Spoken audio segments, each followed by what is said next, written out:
Sementara itu pemirsa, anggota Polres Oku Selatan menangkap 2 pelajar karena tertangkap tangan membawa senjata tajam saat melakukan konvoi bermotor.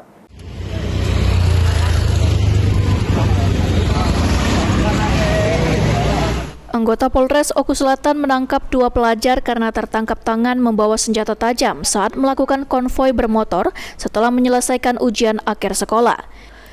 Selain mengamankan 2 pelajar, petugas juga mengamankan puluhan sepeda motor yang digunakan para pelajar karena tidak dilengkapi surat menyurat dan menggunakan knalpot brong.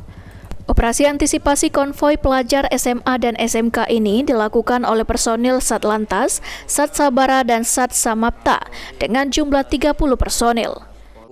Razia kita kemarin terhadap anak-anak sekolah itu seperti apa itu, Pak? Sebenarnya untuk kegiatan itu sudah kami antisipasi dari malam harinya, karena kami dapat kabar ada pergerakan antara sekolah-sekolah Oku Selatan ini akan bergerak ke arah Danau Ranau, Banding Agung. Jadi kami antisipasi sebenarnya udah kami koordinasi dengan anggota lain, Sabara dan Intel, dan kami mengadakan pencegahan.